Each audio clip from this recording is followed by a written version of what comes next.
ધોરાજીમાં આપઘાતનો બનાવ. Dhoraji national highway પર ભાદર નદી પુલ પરથી પિતાએ દીકરા સાથે પડતો મૂકી આપઘાત કર્યો. ઘરેથી છોકરાને ફરવાનું કહી ભાદર નદીમાં આપઘાત કર્યો. દીકરો દીકરી તેમજ પિતા ગયા હતા ફરવા. દીકરીનો આબાદ બચાવ. અગમ્ય કારણોસર દીકરીની જિંદગી બચી. પિતાએ 9 વર્ષના દીકરા સાથે ભાદર નદીમાં ઝંપલાવ્યો. ફાયર બ્રિગેડ ટીમે 108, મામલતદાર પોલીસ સહિત કાફલો ઘટના સ્થળે. આપઘાતનું કારણ અકબંધ. રિપોર્ટર ફિરોજ જુનેજા, ધોરાજી. કિરીટભાઈ ચંપકલાલ જયસ્વાલ, જુનાગઢ. શું બનાવ્યું? આ અમારા જમાઈ નહીં ઘેરે છે. છોકરાને કે ફેરાઈ આવું, પછી છોકરાને ફેરવવાનું બાનું લઈને બા એકલા ઘેરે હતા. છોકરાને ફેરવવાનું બાનું કરીને આ બધું વહી આવ્યા. પછી અહીંયા છોકરીને છોકરો ત્રણેય હતા, બાપ દીકરો. પછી અમારા ભત્રીજાને ફોન કર્યો કે તમે અમને તેડો આવી જાઓ, અહીંયા ફૂલ વરસાદ છે. પછી ત્યાંથી નીકળી ગયા. અમારી ભાભી, બે છોકરા ત્યાંથી નીકળી ગયા અને જાલેશ્વર પૂગ્યા. પાછો ફોન આવ્યો કે ભાઈ બહુ વરસાદ છે, તમે જલ્દી પૂગી જાઓ.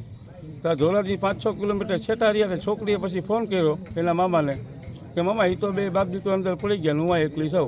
બનાવનું કારણ શું? બનાવનું કારણ કોઈ કંઈ ખ્યાલ જ નથી. એ એમ કીધું કે અમે છોકરા ફેરવવા જઈશ.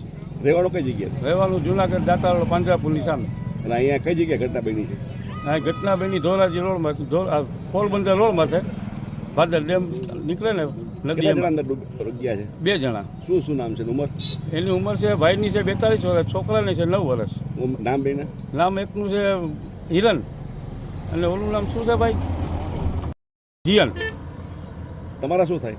એ મારો થાય, અમારા જમાય છે. અમારા ભાઈનો છોકરી છે એના ઘરમાં છે, મોટા બેન છે. શું કારણ શું હતું? કારણ કાંઈ ખ્યાલ જ નથી સાહેબ. કોઈ જાતનું કાંઈ ઘરમાં કાંઈ ટેન્શન નહીં, બરોબર. એની ઘરવાળી સવારના 9 વાગે વહી જાય, તે રાત્રે પાછી 9 વાગે ઘેરે આવે. એ ટિફિન લઈને સાડીમાં બિચારી 8,000માં નોકરીમાં જાય. અને આ ભાઈ રિક્ષા હાકે છે. બેના નામ બોલી છે દાદા? પછી બેના નામ શું છે? એકનું નામ છે હિરન, એકનું નામ છે જીયન. ઉંમર કેટલી છે બેની? ઉંમર છે છોકરાની 9 વર્ષની અને ભાઈની છે 42 વર્ષ. ભાઈનું નામ શું છે? હા, જો હિરેનભાઈ. હિરણભાઈ. છોકરાનું નામ? છોકરાનું નામ જીયનભાઈ.